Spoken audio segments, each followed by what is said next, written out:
All right, first I'd like to thank Dr. Rowe for joining us for the interview today. My pleasure. We're going to roll right into the questions. Our Okay. first question is, when did you serve as president of AOMT? So I was elected for 2 terms, 2 3-year terms. Began in 2008. I was elected in 2008 and served those 2 terms. Why did you want to serve as president? Well, AOMT is in my blood, and it was just a call to service that I saw that there were opportunities of things that I thought were a good fit of what I wanted to do or I wanted to take AOMT, and it was an opportunity that I had hoped would become available at some point to me in my career path, and that was the right timing to be able to do that, and so I took advantage of that and ran and was elected. What are 3 accomplishments of which you are most proud of from your role as president? That's a great question, and that's a hard question. I would say, there's a few things that that we were able to do, and I don't like thinking about it as what did I do. I like to think about it, what did the board that we served together, what did we do together, I think is probably a better way of how I would think about it. And so one of the things we did was we revamped the conference. We completely flipped it. We gave it the energy back that we felt we wanted. We started bringing back international speakers again.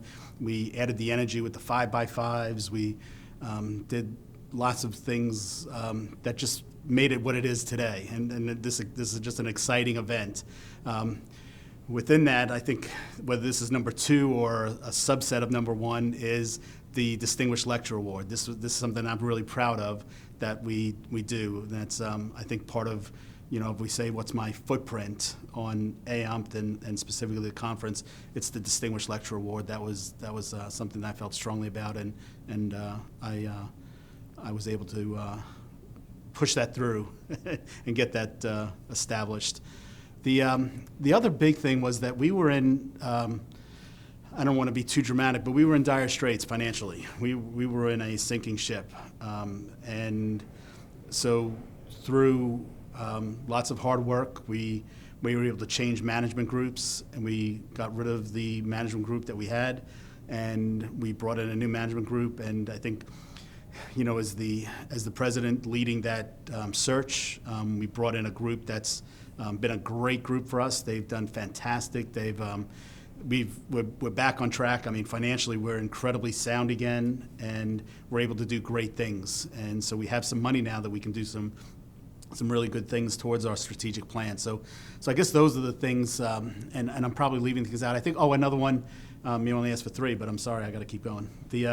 We rebuilt the infrastructure, and we didn't have policies and procedures in place. We didn't have a governance manual. We were really flying by the seat of our pants, in terms of how we operated. And so, the board, and this was really a board initiative, and different people did things. Elaine Loneman took on a yeoman's part of the job in terms of, taking on oversight of the governance manual, and she did a great job building this governance manual. We worked with the committee chairs, and they developed policies and procedures for each one of the committees. So now in place, we have what I think are very functional committees with policies and procedures in place, and we have a governance manual that's guiding us and helping give us some direction of where we're going and how we're going to get there. And so those are the things that I think are,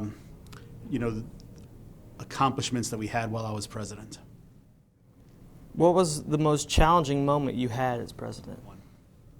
The moment when I recognized that the previous management group that we had it was unsustainable for us to stay with them. They were very, very expensive, and they weren't serving our needs. They weren't giving us what they stated they were going to give us in terms of the services that we needed, and it started becoming very difficult. And that moment in time where I had a very, very difficult conversation with the CEO of that company, and we hung up with each other, and at that moment recognized that this is not going to work. We're going to have to fire them, and we're going to have to go find somebody new to take this on.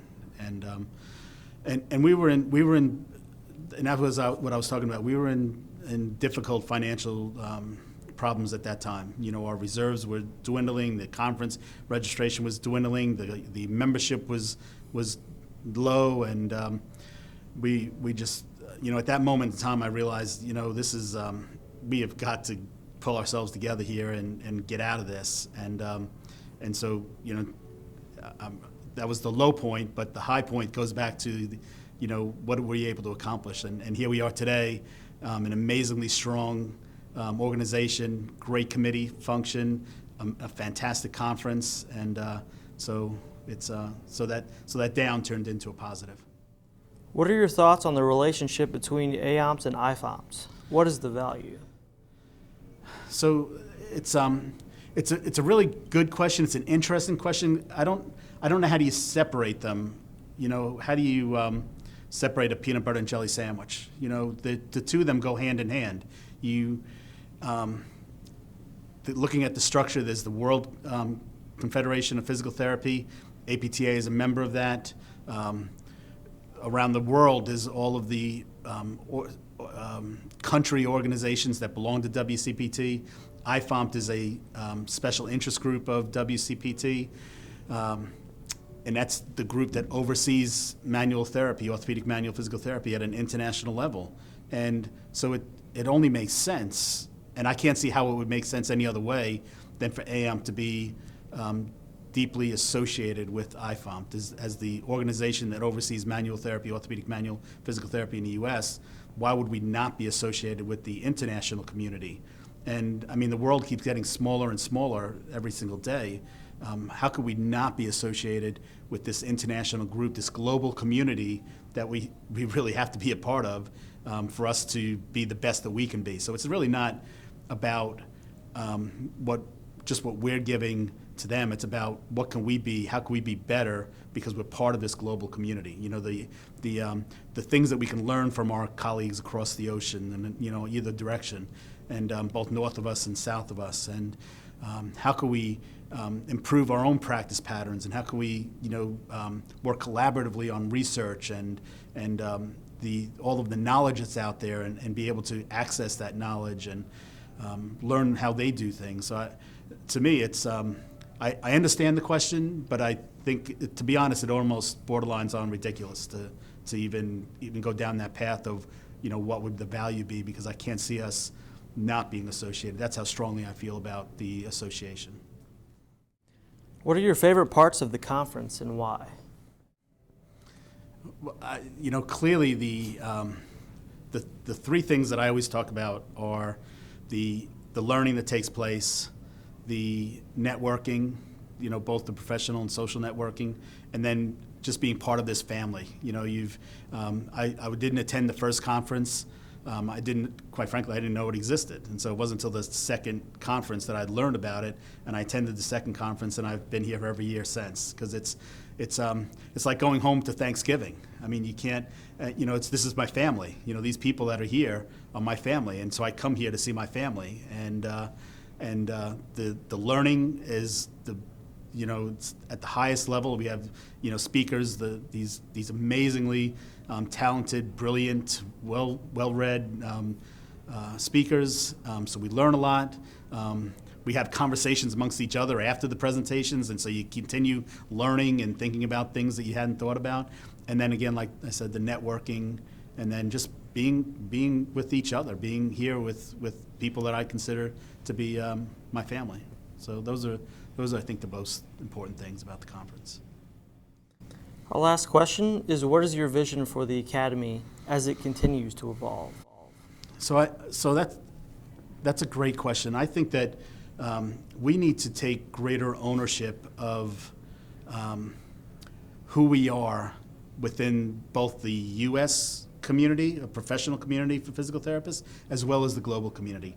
We are a very influential group right now within the profession, but we could be so much more influential, both in terms of advocacy, for payment reform, for scope of practice, and we do well, but we're just kind of floating.